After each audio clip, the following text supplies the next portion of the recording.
Rabi Kiwan est un des 2,5 millions de réfugiés syriens. Son modeste appartement de Beyrouth, c'est aussi son atelier.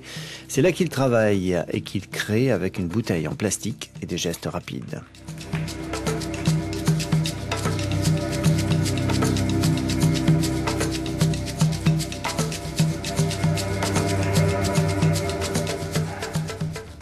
Ce qui a changé dans mon travail avant et après les événements, c'est que j'avais l'habitude de travailler sur des questions d'ordre général, des faits de société, des questions psychologiques, personnelles. Désormais, c'est plus spécifique. C'est parfois lié aux événements eux-mêmes et parfois aux conséquences de ces événements sur moi, sur les gens, sur notre environnement et toute la situation dans laquelle nous vivons.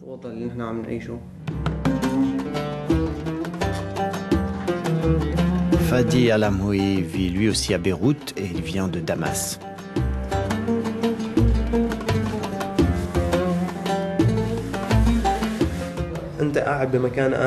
Vous êtes assis dans un endroit sûr, vous faites ce que vous aimez, vous peignez, vous lisez, vous écrivez ou vous travaillez.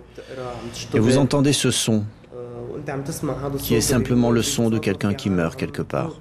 Vous êtes dans une situation où vous entendez des sons très proches, mais vous ne pouvez rien faire.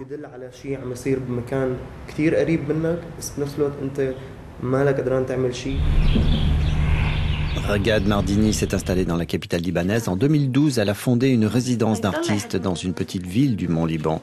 Elle y accueille des réfugiés syriens.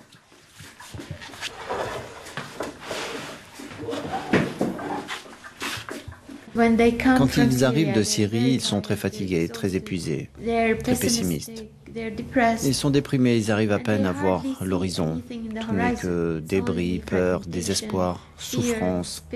C'est quelque chose qui nous unit.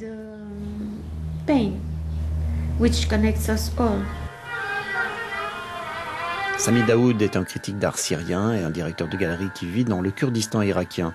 Il a été invité au Liban pour donner des conférences sur le thème de la guerre et de l'expression.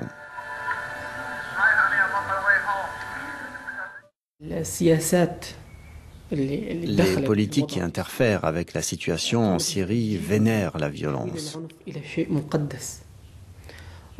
Elles l'ont transformée en quelque chose de sacré. La violence a été déifiée. Et quand la violence devient un dieu, on reproduit l'être humain primitif, l'aspect barbare de la société.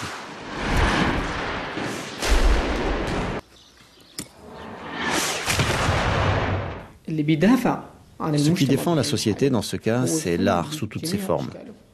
La photographie, la sculpture, la musique, la poésie, tout, pour préserver l'humanité dans la société, pour préserver la présence de l'homme, afin qu'à l'avenir nous puissions construire à nouveau une société civile. Pour certains des artistes, la relation entre art, créativité et guerre est presque un paradoxe. Depuis le début de la guerre, de nombreuses galeries dans le monde s'intéressent aux œuvres des artistes syriens.